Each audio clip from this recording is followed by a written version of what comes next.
Hello, dears. Welcome back to the English class. Today, this is 12th standard, Unit 5, poem A Father to His Son.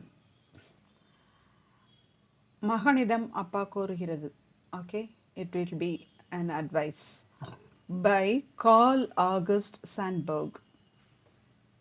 Let's know about the author first. About the author.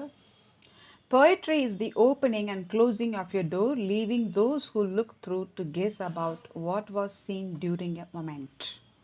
பொயட்ரின்றது என்னன்னு சொல்கிறாருன்னா ஒரு டோரை வந்து திறந்து மூடின உடனே மூடும்போது leaving those who look through to guess about அதுக்குள்ளே அந்த திறந்து மூடும்போது உள்ளே பார்த்து அது என்னெல்லாம் அவங்க கெஸ் பண்ணுறாங்களோ அதான் வந்து பொயட்ரி. அந்த மொமெண்ட்டில் அவங்க கெஸ் பண்ணுறது அப்படின்னு சொல்லி கால் Sandberg சொல்லிக்கிறார். Sandberg was born in Galesburg, Illinois, to parents of Swedish ancestry. Sweden நாட்டு அந்த ஆன்செஸ்ட்ரியில் அவர் பிறந்திருக்கிறாரு. கால் August Sandberg January 6, 1878 to July 22, 1967 was an American poet, writer and editor. அவர் பிறந்ததையும் அவர் இறந்ததையும் கொடுத்துருக்கு. அவர் வந்து he was an American poet, அமெரிக்க கவிஞர், எழுத்தாளர், editor எல்லாமே. He won 3 Pulitzer Prizes, 3 Pulitzer Prizes வாங்கிக்கிறாரு. 2 for his poetry and 1 for his biography of Abraham Lincoln. 2 பொயட்ரிக்கும் ஒரு Pulitzer award வந்து Abraham லிங்கனுடைய வாழ்க்கை வரலாறு பற்றி எழுதினதுக்கும் அவருக்கு கிடைச்சிருக்கு. During his lifetime, Sandberg was widely regarded as a major figure in contemporary literature. Contemporary literature means சமகால இலக்கியம் அப்படின்னு சொல்லுவாங்க. அதில் வந்து ஒரு பெரிய மேஜர் ஃபிகர்னா இவர் வந்து வெரி பாப்புலர். இவர் முக்கியமானவராக திகழ்ந்தார். Especially for volumes of his collected verse, including Chicago Poems 1916, volumes of his collected verse. அவருடைய போயம்ஸ்லாம் வந்து ஒரு கலெக்ஷனில் வச்சுருக்கிறாங்க. அது வந்து Chicago poems 1916, Corn Huskers 1918 and Smoke and Steel 1920. இந்த 3 volumes இருக்கு. He enjoyed unrivaled appeal as a poet in his day. Unrivaled appeal means here அவருக்கு நிகர் அவரை அப்படின்னு அர்த்தம். Nobody can be compared to him. Okay, யாரால அவருக்கு நிகர் யாரும் கிடையாது அப்படின்றத அந்த காலத்தில் அவருடைய காலத்தில் இருந்தார். Perhaps because the breath of his experiences connected him with so many strands of American life and at his death in 1967. அவருடைய பிரெத் ஆஃப் ஹிஸ் எக்ஸ்பீரியன்சஸ் அவருடைய அனுபவத்தை நிறைய எழுதுறதுல அமெரிக்கன் லைஃப்பில் வாழ்ந்த அவருடைய அனுபவத்தை எழுதிக்கிறதுனால அப்படிப்பட்ட இதாக இருக்கிறாரு. And at his death in 1967 அவர் இறந்த அவருடைய ஃபியூனரலில் பிரசிடெண்ட் லிண்டன் பி ஜான்சன் அவர் பேசுகிறாரு. அவர் என்ன அவரை பற்றி சொன்னார்னா, observe that Carl Sandburg was more than the voice of America. அதாவது அமெரிக்காவுடைய வாய்ஸாக அவர் இருந்திருக்கிறாரு. More than the poet of its strength and genius, he was America. அவரே அமெரிக்கா சொல்லி அவரை பற்றி புகழ்ந்திருக்கிறார் president Lyndon B Johnson. Okay, now let's go about to the poem. See here, every parent is anxious about the welfare of his or her children. எல்லா பேரண்ட்டுக்குமே தன்னுடைய பிள்ளைங்க, அவங்களுக்கு பிறந்திருக்கிற குழந்தைங்க வளர்ந்து வரும்போது நல்லவங்களாக வரணும், நல்ல ஒரு புத்திசாலித்தனமாக வரணும் அப்படின்னு தான் இருக்கும். நிறைய அட்வைஸ் பண்ணிட்டே இருப்பாங்க. ஆனால் அந்த பசங்க அது கேட்கறது கிடையாது. Parents express their anxiety by advising them almost all the time. ஒவ்வொரு ஒவ்வொரு நாளும் அட்வைஸ் பண்ணுவாங்க. ஆரம்பிச்சிட்டிங்களா அப்படின்னு அந்த பசங்க, வாலிப பசங்க கேட்குறது. What kind of advice do you frequently receive from your parents? உங்களை கேட்குறாங்க, எந்த மாதிரி அட்வைஸ் உங்கள் பேரண்ட்ஸ் உங்களுக்கு கொடுக்கணும்னு நீங்கள் வந்து விரும்புகிறீங்க? எங்களுக்கு அட்வைஸே தேவையில்லை, எங்களுக்கே எல்லாம் தெரியும் அப்படின்னு நிறைய பேர் இருப்பீங்க. இங்கே வந்து fill in the bubble, stick the ones you like to follow implicitly and give reasons for the ones you don't like to follow. இங்கே கொடுத்துக்கிறதெல்லாம் நீங்கள் பார்த்துக்கோங்க. இதை you fill up this bubbles. Okay, we'll start the poem. A father sees his son nearing manhood. What shall he tell that son? ஒரு father வந்து அவங்க பையனை பார்க்குறாரு. Nearly மேன்ஹுட்னா அவன் ஒரு மனிதனாக போகிறான், வளர்ந்துட்டான், வாலிப பருவத்தை அடைஞ்சிட்டான். அடலசன்ட் பீரியட் சொல்லுவாங்க. அந்த வாலிப பருவத்தில் வந்துட்டான், மேன்ஹுட்டா கிட்ட அவன் நெருங்கி வந்துட்டான். அவனுக்கு அவங்க அப்பா என்ன சொல்லுவார்? Life is hard, be steel, be a rock. என்ன சொல்லுவார்? வாழ்க்கை வந்து ரொம்ப கடினமானது. லைஃப் இஸ் ஹார்ட் அப்படி சொல்கிறாரு. ஸோ பி ஸ்டீல், நீ வந்து எக்கு எப்படி ஸ்ட்ராங்காக, ஸ்டீல் வந்து எப்படி ஸ்ட்ராங்காக இருக்குமோ அது மாதிரி ஸ்ட்ராங்காக இரு. பி எ ராக், ஒரு ராக், ஒரு நான் சொல்கிறது அந்த பாறை எப்படி ஸ்ட்ராங்காக இருக்குமோ அது மாதிரி நீ ஸ்ட்ராங்காக இருக்கணும் அப்படின்னு சொல்லி சொல்கிறார். இங்கே லைஃப் இஸ் ஹார்டு, லைஃபே ஹார்டு. பி ஸ்டீல், நீ எக்கு மாதிரி இரு அப்படி சொல்லாமல் நீயே எக்காக இரு. பி எ ராக், நீ கற்பாறையாக இரு அப்படின்னு சொல்லி ஸ்ட்ராங் கம்பேரிஷன் கொடுக்குறதுனால here figure of speech in this line is metaphor. Okay, right. அப்புறம் இதில் வந்து ரைம் ஸ்கீம் அந்த மாதிரி பேட்டர்ன் எதுவும் கிடையாது. ஏன்னா he writes is poem in free verse. இதை வந்து ஃப்ரீ வேர்ஸில் எழுதிக்கிறாரு. ஸோ இதில் வந்து பொயட்டிக் அந்த இது வந்து கிடையாது. அதுவும் இல்லாமல் இதில் வந்து கான்ட்ராடிக்ஷன் ஆஃப் லிட்டோட்ஸ் அப்படின்னா, ஒரு இடத்துல லைஃப்பை வந்து ஹார்டுன்னு சொல்கிறாரு, இன்னொரு இடத்துல லைஃப் வந்து சாஃப்ட் அப்படின்னு சொல்கிறாரு. ஸோ இந்த கான்ட்ராடிக்ஷன் இதில் இருக்கும். அதாவது முரண்பாடு அப்படின்னு சொல்கிறது, அந்த லிட்டோட்ஸ் அதெல்லாம் இருக்கும். அந்த மாதிரி தான் இதில் அமைஞ்சிருக்கு. And this might stand him for the storms and serve him for humdrum monotony. இப்படி நீ வந்து ஸ்டீலாக ஸ்ட்ராங்காக பாறை மாதிரி ஸ்ட்ராங்காக இருக்கிறது, this might stand him for the storms. ஸ்டார்ம்ஸ்னா புயல் போன்ற கஷ்டம் அப்படின்னு கொடுக்காம புயல் வரும்போது, புயல்னா கஷ்டங்கள் நம்ம லைஃப்பில் வரும்போதுன்ற மீனிங் எது. By this line also metaphor for the storms and serve him for humdrum monotony. Humdrum means very boring routine. எப்போவுமே லைஃப்பில் போரிங் ரொட்டீனாகவே வந்துட்டுருக்கும். காலையில் எழுந்திரிக்கிறது, அவசரமாக கிளம்பி ஆஃபீஸ் போகிறது, அல்லது அப்போ ஸ்கூலுக்கு போகிறது, அப்புறமா கரெக்டாக டைமுக்கு சாப்பிட்றது, திருப்பி வர்றது, ஓடுறது, ஒடியாடுறதுமா அப்படி இருக்கிறது தான் ஹம்ட்ரம் monotony. போரிங் ரொட்டீன், அப்படியே வழக்கமாக அப்படியே ரொட்டீனாக அதே இருக்கிறது. அந்த நேரத்தில் நீ வந்து ஸ்ட்ராங்காக இருக்கிறதும் ராக் மாதிரி இருக்கிறதும் அவனுக்கு அது உதவும் அப்படின்னு சொல்கிறார். And guide him among sudden betrayals and tighten him for slack moments. வேற எதுக்கெல்லாம் அது உதவும்னா சடன் பீட்ரையல்ஸ், அவரோட எக்ஸ்பீரியன்ஸை இங்கே சொல்கிறார். அந்த ஃபாதர் வந்து தன்னோட எக்ஸ்பீரியன்ஸில் என்னென்னலாம் அவருக்கு கஷ்டப்பட்டாரோ அதெல்லாம் பையன்கிட்ட சொல்கிறார். பீட்ரையல்ஸ்னால் காட்டி கொடுக்கறது.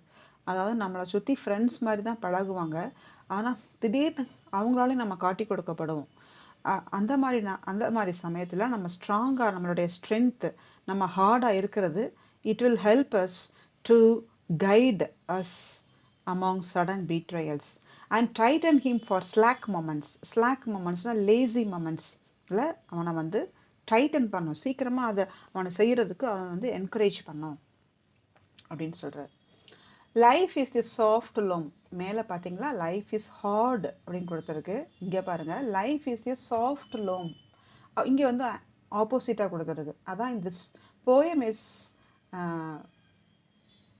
Poem is in the form of contradictive litotes. கான்ட்ராடிக்ஷனில் இருக்குது. Life is a soft loam. லோம்னா வந்து a fertile soil. அந்த வளமான மண் எப்படி சாஃப்டாக இருக்குமோ அது மாதிரி இருக்குது. So be gentle, go easy. ஜென்டிலாக இரு, ஈஸியாக போ, ஒன்றும் பயப்படாத, ஈஸியாக போகலாம் அப்படின்னு இப்போ சொல்கிறார். அப்புறம் என்ன சொல்கிறாரு? பி ஜென்டில், கோ ஈஸி சொல்கிறாரு. And this too might serve him. இதுவும் அவனுக்கு உதவும். Brutes have been gentled when lashes failed. Brutes அப்படின்னு பார்த்தீங்கன்னா, brutes அப்படின்னு பார்த்தீங்கன்னா யாருன்னா முரட்டுத்தனமாக இருக்கிறவங்க, முரட்டுத்தனமாக இருக்கக்கூடிய அந்த ப்ரூட்ஸ், வயலண்ட்டாக இருக்கக்கூடிய ஒரு மனுஷனும் have been gentled, அவனும் ரொம்ப ஜென்டிலாக சாந்த குணமாக மாறுறான். வேர் லேஷஸ் ஃபெயில்டு, அதாவது ஒரு முரட்டுத்தனமானவனை திருத்தணும்னு நினைக்கும்போது லேஷஸ்னா சாட்டை, சாட்டையை வச்சு அடித்து அடித்து பார்த்தும் அந்த முரட்டுத்தனமாக இருக்கிறவன் திருந்தாமல் போகிறான். அப்படி லேஷஸ் அவங்க வந்து சாட்டை வச்சு அடித்தாலும் திருந்தலன்னும் போது அந்த சாட்டை அடி வந்து அந்த இடத்துல ஃபெயிலியர் ஆகுது. அப்படி சாட்டை அடியே ஃபெயிலியர் ஆகும்போது எந்த இடத்துல வந்து ஜெயிக்கிறாங்கன்னு பார்த்தீங்கன்னா, ப்ரூட்ஸ் வந்து ஜென்டலாக மாறுறாங்கன்னு பார்த்தீங்கன்னா, சாஃப்டாக போகும்போது, சாஃப்ட் மெஷர்ஸை ஹேண்டில் பண்ணும்போது முரட்டாட்டமாக இருக்கக்கூடிய மனுஷங்க கூட ஜென்டலாக மாறுறாங்க அப்படின்னு சொல்லி சொல்கிறார். The growth of a frail flower in a path up. நீங்கள் வந்து frail means here weak or soft. ஒரு பூ இருக்குது, அந்த பூவுக்கு ஸ்ட்ரென்த்தே கிடையாது, அது இப்படி ஃபோன் ஊதுனா கூட அது இப்படி கீழே விழுந்துடும் அல்லது பட்டு போயிடும். அப்படிப்பட்ட ஒரு ஃப்ரைல் வீக் ஃப்ளார் வந்து in a path up has sometimes shattered and split a rock. பாதையில் கிடக்கக்கூடிய வளரக்கூடிய ஒரு சின்ன செடி கூட அந்த ராக்கு, கற்பாறையாக இருக்கக்கூடிய அந்த ராக்கை வந்து பிளந்துக்கிட்டு அது வந்து அந்த முளைக்க ஆரம்பிக்குது. நம்ம நிறைய வீடுகளில் பார்த்துருக்கோங்க, பழைய வீடுகளில் சின்ன செடிலாம் வந்து கட்டடத்திலே முளைச்சிருக்கும். அது பார்த்திங்கன்னா அந்த கல், சிமெண்ட்டு அதெல்லாம் தாண்டிக்கிட்டு அது முளைக்குது பார்த்தீங்களா. ஆக்சுவலாக அது வீக்கு தான். வீக்காக இருந்தால் கூட அந்த ஸ்ட்ராங்கையே கிண்டி விட்டு தூண்டி விட்டு அதுக்குள்ளே கூடி வருது. ஸோ அப்படிப்பட்ட அந்த growth of a frail flower in a path up has sometimes shattered and split a rock. ராக்கையே ஸ்பிளிட் பண்ணுது. A tough will counts. Tough will countsனா a tough will, இங்கே tough வந்து adjective, will is not tense here, will is noun. அதாவது நம்மளோட determination, மன உறுதி, அது நம்ம உறுதியான மனசு, நம்மளுடைய வில் பவர் அப்படி சொல்லுவோம். அந்த டஃப் வில் பவர் தான் காரணம். ஸோ டஸ் டிசையர், அதே மாதிரி தான் நம்மளுடைய ஆசையும். So does a rich soft wanting, அதே மாதிரி ரிச் சாஃப்ட் வாண்டிங்னா மணி, வெல்த், செல்வமும் அப்படித்தான். Without rich wanting nothing arrives. நம்மக்கிட்ட வெல்த் இல்லாட்டினா எதுவுமே நம்மளுக்கு கிடைக்காது அப்படின்னு சொல்கிறார். Tell him too much money has killed men. அவங்கிட்ட சொல்கிற மாதிரி இருந்துச்சு, இப்போ அவங்கிட்ட சொல்லுங்க அப்படின்னு சொல்கிற மாதிரி இருக்கு. Tell him too much money has killed men. இங்கே என்ன சொல்கிறாரு, மணி தான் முக்கியம்னு சொல்கிறாரு. See this stanza, third stanza, he is telling that without rich wanting nothing arrives. அதாவது பணம் இல்லாட்டினா நமக்கு எதுவும் கிடைக்காது அப்படின்னு சொல்கிறாரு. ஆனால் அடுத்த ஸ்டான்ஸாலேயே ரொம்ப பணமும் ஆசை வைக்கக்கூடாது அப்படின்னு சொல்கிறார். Okay, so this is contradiction. Tell him too much money has killed men and left them dead years before burial. அவங்கிட்ட சொல்லுங்க, அதிகமாக மணி வச்சுருந்தா கூட அந்த பணத்தை ஆசை வந்து அந்த பணத்தாசை, பணம் நிறைய வச்சுருக்கக்கூடிய மக்களை அவங்க வந்து அவங்களுடைய சாவுக்கு முன்னாடியே அவங்க வாழக்கூடிய லைஃப்லேயே அவங்க நிறையா வாட்டி செத்துக்கிட்டு தான் இருக்கிறாங்க. அப்படின்னா they are not happy as they have more money. பணம் இருந்தால் அவங்களுக்கு வந்து மனசில் நிம்மதி இல்லை, அவங்க செத்து தான் சாகிறதுக்கு முன்னாடி நிறையா வாட்டி செத்து தான் பிழைக்கிறாங்க அப்படின்னு சொல்கிறாரு. The quest of lucre beyond a few easy needs has twisted good enough men sometimes into dry thwarted worms. Lucre அப்படின்னு சொல்கிறாங்களா, lucre means money or profits. அதாவது the quest of lucre, questனா வாஞ்சை, பணத்தை தேடி தேடி பணத்தை சம்பாதிக்கிறதுக்கு ஏற்படக்கூடிய அந்த தாகம், quest வந்து beyond a few easy needs, நமக்கு தேவைக்கு அதிகமாக சம்பாதிக்கணும்னு அலையிறக்கூடியவங்க has twisted good enough men, அவங்க நல்லவங்களாக இருந்தால் கூட கொஞ்ச நாளில் dry thwarted worms, புழுவு மாதிரி. thwarted worms means here frustrated, அல்லது அது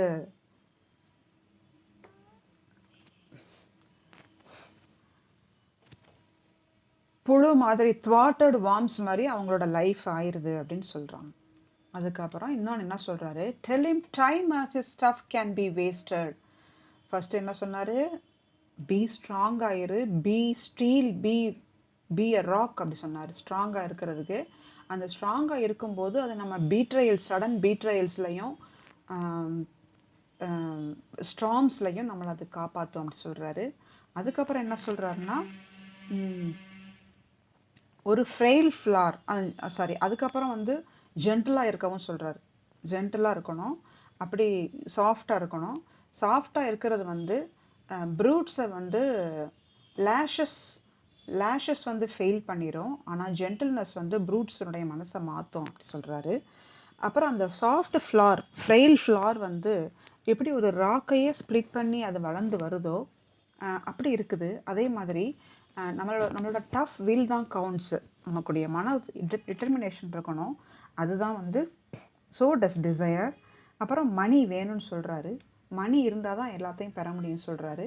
அதிகப்படியான மணியும் தவறான வழியில் சம்பாதிக்கக்கூடிய மணியினால் கிடைக்கக்கூடிய சாபத்தையும் நமக்கு சொல்கிறார். இப்போ டைம் பற்றி சொல்கிறார்.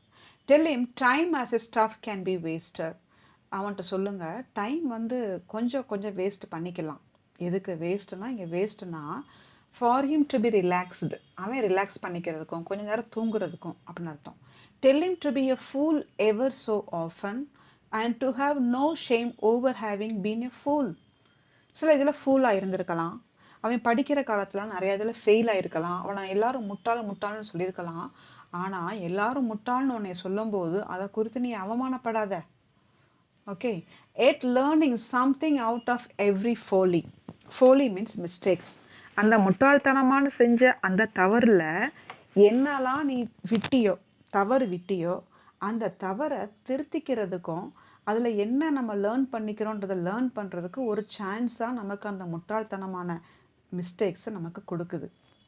Hoping to repeat none of the cheap follies. So அந்த ஒரு தவறுகளை கூட வேஸ்ட்டு நினைக்காத, அந்த தவறை திருப்பி செய்யக்கூடாதுன்றதுக்கு ஹோப், மன உறுதியாக வச்சுக்கோ அப்படின்னு சொல்கிறார். thus arriving at intimate understanding of your world numbering many fools. Intimate understanding means suggest in an indirect way of your world numbering many fools. இந்த வேர்ல்டில் மெனி ஃபூல்ஸ் இருந்தாலும் அதில் ஒரு இன்டிமேட் அண்டர்ஸ்டாண்டிங்கை இப்படி நீ அரைவ் பண்ணிக்கோ அப்படின்னு சொல்கிறார். Tell him to be alone often and get at himself. எப்போவுமே தனியாக இரு, அடிக்கடி தனியாக இருந்துக்கோ. எல்லாரும் கூட சேர்ந்து கூத்தும் கும்மாளமாக குடிக்கிறதும் வெறிக்கிறதும் சேர்ந்து ஃப்ரெண்ட்ஸ் கூட போகக்கூடாது. You take your own time, தனியாக உட்காந்து சிந்தி அப்படி சொல்கிறார். Tell him to be alone often and get at himself. அப்போ நீ தனியாக உட்கார்ந்துருக்கும் போது தான் உன்னை பற்றி அவனுக்கு தெரியும்.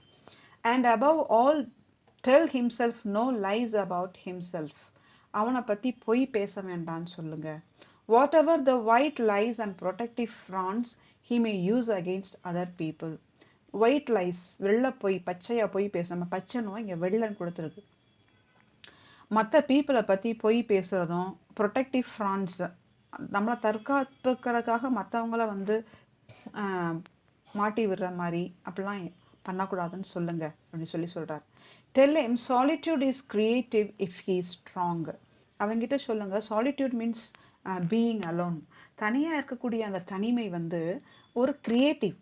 அந்த தனிமையில் தான் வந்து ஒரு ஒரு கிரியேட்டிவாக படைப்பாற்றலை கொடுக்க முடியும். சேர்ந்து உட்காந்து எல்லாத்தையும் பேசிக்கிட்டு இருந்தால் நம்மளுடைய மைண்ட் இருக்கக்கூடியது சிந்திச்சு ஒரு கிரியேஷன் பண்ண முடியாது. So tell him solitude is creative if he is strong and the final decisions are made in silent rooms. இப்போ நம்ம வந்து ஒரு மேன் இருக்கான், அந்த காலேஜில் என்ன படிக்கணும், ஹையர் ஸ்டடீஸ் என்ன எடுக்கணும்னு அவன் தீர்மானம் பண்ணும்போது ஃப்ரெண்ட்ஸ் கூட போனால், டே நான் எடுக்கிறத நீயும் படி, இதில் என்ன இருக்குது அப்படின்னு சொல்லி எல்லாம் அந்த மாதிரி தான் கொண்டு போவான். அந்த மாதிரி அடுத்தவங்க பேச்சை கேட்காம தனியாக போய் சிந்திச்சு உன்னால் என்ன முடியும், உன்னோட மைண்டில் என்ன டெசிஷன் எடுக்கிற அப்படின்றத ஃபைனல் டெசிஷன்ஸ் வந்து எங்கே வரும்னா சைலண்ட் ரூமில் நீ தனியாக இருக்கும்போது தான் வரும் அப்படின்னு சொல்கிறாரு. Tell him to be different from other people if it comes natural and easy being different. எப்பவுமே வந்து ஒருத்தங்கள பார்த்து அவங்கள மாதிரியே நம்ம ஃபாலோ பண்ணணும். அந்த விஜய் மாரி நான் ட்ரெஸ் போட்டுக்கணும். அந்த சூர்யா மாரி நான் நடிக்கணும். இவன மாரி நடக்கணும். இவன மாரி நானு இப்படின்னு சொல்லி மத்தவங்கள பார்த்து அவங்கள மாரியே இமிட்டேட் பண்ணாம, you should be different from other people. நீ எப்பவுமே யூனிக்கா இருக்கணும். மத்த பீப்பிளோட நீ டிஃபரண்டா இருக்கணும். If it comes natural and easy being different. Let him have lazy days seeking his deeper motives. Let him have lazy daysனா இங்கே பார்த்தீங்கன்னா லேசி டேஸ்ன்னு சொல்லியிருக்கு. டேஸ் பை லேசியாக இருக்குமா? இந்த அட்ஜெக்டிவ் வந்து தவறான லேசி பீப்புள்னு சொல்கிறதுக்கு லேசி டேஸ். அதாவது மக்கள் வந்து லேசியாக இருக்கிறாங்க, அந்த அவன் வந்து அவனுடைய லேசினஸ் அப்படின்றத நாளுக்கு கொடுத்துருக்கிறதுனால இதுக்கு வந்து transferred epithet. Figure of speech is transferred epithet for this line. Let him have lazy days seeking his deeper motives. Deeper மோட்டிவ்ஸுக்கு தேடுறதுக்கு கொஞ்சம் அவன் வந்து லேசி டேஸ் எடுத்துக்கிட்டோம், கொஞ்சம் நேரம் தூங்கி ரெஸ்ட் எடுத்துக்கிட்டோம். Let him seek deep for where he is born natural.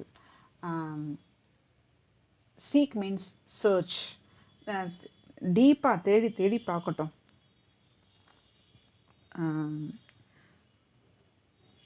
It will be natural சொல்றார். Then he may understand Shakespeare and the Wright brothers, Pasteur, Pavlov, Michael Faraday and free imaginations. இப்போ அவன் தனியாக உட்காந்து யோசித்து சில புக்ஸை படிக்கும்போது, கொஞ்சம் தனிமையில் இருந்து கொஞ்சம் ரெஸ்ட் எடுக்கும்போது அவன் வந்து ஷேக்ஸ்பியர் பற்றி தெரிஞ்சுக்கிறான். Shakespeare the great legend of English literature Shakespeare. அவரை பற்றி தெரிஞ்சுக்கிறான். அவர் எப்படிலாம் எழுதியிருக்கிறாரு, கதை எழுதிக்கிறாரு, போயம் எழுதிக்கிறாரு, நாடகம் எழுதிக்கிறாருன்னு சொல்லி அது மாதிரி நம்மளும் ட்ரை பண்ணலாமே அப்படின்னு அவரை பார்த்து ஃபாலோ பண்ணலாம். அந்த ரைட் பிரதர்ஸ் யார்? ஏரோப்ளேன் கண்டுபிடிச்ச அந்த Wright brothers, ஆர்வில் right, Wilbur right, அவங்கள மாதிரி இன்வென்ஷன் நம்ம பண்ணலாம் அப்படின்னு சொல்லி ஒரு தீர்மானம் எடுக்கலாம். Louis Pasteur who was famous for the pasteurization of milk, அவர் மாதிரி ஒரு சயின்டிஸ்ட் ஆகலாம்னு ஒரு ஆசை வரலாம். பாவ்லவ், he is a Russian physiologist who gave psychology புக்கில் இவரை பற்றி நிறையா வருது. பிஎட்ல all teachers will know about Pavlov, his classical conditioning and all. Michael Faraday is a scientist and free imaginations. இவங்கள பற்றிலாம் வந்து அவன் தெரிஞ்சுக்கிட்டு அது மாதிரி நம்ம ஒரு புது இன்வென்ஷன் கண்டுபிடிக்கலாம்னு அவனுக்கு தனியாக இருக்கும்போது தோணும். இந்த லேசி டேஸ், அந்த ஃப்ரீயாக அவன் படித்த அந்த புக்ஸ் இந்த மாதிரி புக்ஸ் எல்லாம் அவனை கைட் பண்ணும். Bringing changes into a world resenting change. இந்த வேர்ல்டு என்ன சொல்கிறாரு? ரிசன்டிங் சேஞ்ச் அப்படின்னு சொல்கிறார். உலகம் வந்து மாற்றம் இல்லாத இந்த உலகம் அப்படின்னு சொல்கிறார். மாற்றமே இல்லாத இந்த உலகம்னு சொல்கிறாரு. உலகத்தில் உலகம் கிடையாது, அது வந்து மக்கள் அப்படி மாற மாட்டாங்க அப்படின்றது தான் உலகத்துக்கு ஆகியதுனால this line is also transferred epithet, figure of speech. அப்படி மாற்றம் இல்லாத இந்த உலகத்தில் மாற்றத்தை கொண்டு வரணும். He will be lonely enough to have time for the work. அந்த மாதிரி தனிமையில் இருக்கும்போது தான் அவனுக்கு ஒர்க் பண்ணுறதுக்குரிய டைம் ஸ்டார்ட் ஆகும். He knows as his own. அவன் தன்னை பற்றி அவனுக்கே தெரியும். Okay. Here we have seen transferred epithet, bringing changes into a world resenting change. Transferred epithet. Here let him have lazy days, speaking lazy days, that also transferred epithet. And then here see this line, tell him to be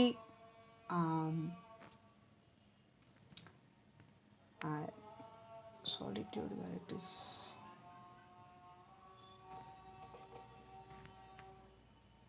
Here second line, tell him solitude is creative if he is strong. Solitudeன்றது தனிமை வந்து creative ஆகுமா? அப்போது தனிமையை வந்து இங்கே ஒரு person ஆக்கிக்கிறாங்க. So this is personification. இந்த செகண்ட் லைன் வந்து figure of speech is personification. Okay. And then see this line, tell him time as his stuff can be wasted, tell him to be a fool ever so often. இந்த ரெண்டு லைனையும் பாருங்கள். இந்த லைனில் tell வந்து tell him, here also tell him. So இப்படி அடுத்தடுத்த லைனில் ரிப்பீட்டடாக ஸ்டார்ட் பண்ணக்கூடிய வேர்டு வந்து ஒரே மாதிரி டெல் him அப்படி வர்றதுனால this is anaphora. Repeated first word, this is anaphora. Okay, this two lines are the figure of speech is anaphora. Note it down. And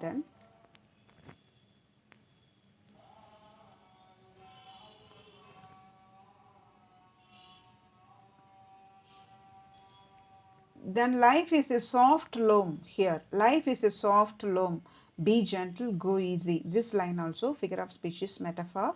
Life is hard is also metaphor. Okay, that's all. Here the father is giving advice to his son. Similarly, your parents also giving advice to you. You accept it and follow their advice. Follow your ways according to their advice. Okay. So this poem is unique and very educative. The poet's use of words deserve commendations. The felicity, the theme, the rhythm all add beauty to the lines and the poem. Okay. Here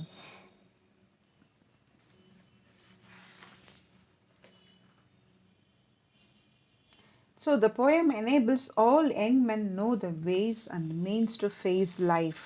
லைஃப்பை face பண்ணுறதுக்கு உரிய ஒரு மெசேஜாக அப்பா வந்து பையனுக்கு கொடுக்குறார்.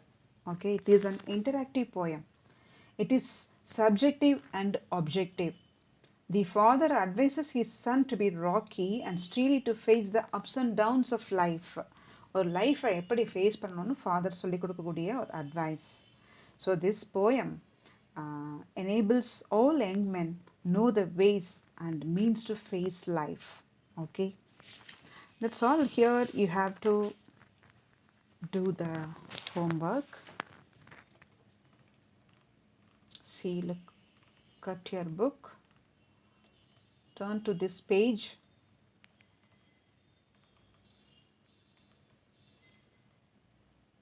Here it is given task 3. Here are a few poetic devices used in the poem. Antithesis. Antithesis, it is a literary device that emphasizes the idea of contrast. Opposite இருக்கிறது, contrast கொடுத்துக்கிறது. See here, the growth of a frail flower in a path up has sometimes shattered and split a rock. Broots have been gentled where lashes failed. ஒரே லைன்ல ஃப்ரெயில்னு வரும், பின்னாடி strong அப்படின்னு shattered அப்படின்னு ஒரே லைனில் அப்படி வரதுனால இது வந்து ஆன்டிதேசிஸ். ஹியர் ப்ரூட்ஸ் முரட்டத்தனமானவங்க, அடுத்தவங்க ஜென்டலாக மாறாங்க அப்படின்னு சொல்லி கொடுத்துருக்கு. So it's is antithesis. இதை வந்து this you have to learn and write it in your class work. Then transferred epithet. It is a figure of speech in which an epithet grammatically qualifies a noun other than the person or a thing it is actually meant to describe and left them dead years before burial. இங்கே dead years அப்படின்னு கொடுத்துருக்கு. Dead இயர்ஸ்னால் இயர்ஸை சாகடிக்காது, அவங்க வாழ்ந்த அந்த ஃபெயிலியரான அவங்களோட years எல்லாம் dead சொல்லி கொடுத்துருக்கு. லேசி டேஸ், அந்த லேசி பீப்புளை தான் இங்கே லேசி டேஸ்னு கொடுத்துருக்கு. வேர்ல்டு ரிசன்டிங் சேஞ்ச், மாற்றம் இல்லாத உலகம் சொல்லியிருக்கு. உலகம் கிடையாது, மாற்றம் இல்லாத மக்கள். அப்படி மக்களுக்கு வரக்கூடிய அட்ஜெக்டிவ் ரிசன்டிங்கிறத வேர்ல்டுக்குன்னு போட்டதுனால இது transferred epithet. And then see repetition. ரெப்படிஷன்னா என்னன்னு பார்த்தோம், அல்லது ஆனஃபோரான்னு சொல்லலாம். டெல்லிம் அப்படின்னு வர்றது வந்து ஆனஃபோரான்னு பார்த்தோம். Here it is also repetition. So the task 3 you have to learn and write the figure of speech here, and then task 4, see these questions have been given. These things you have to write in your classwork. And task 5 ERC is there. For ERC you must learn and write without copying and send it to me through WhatsApp. Okay, so task 3, task 4 and task 5. Do it sincerely. Then I'll meet you in the next video. Until then, bye. Thank you.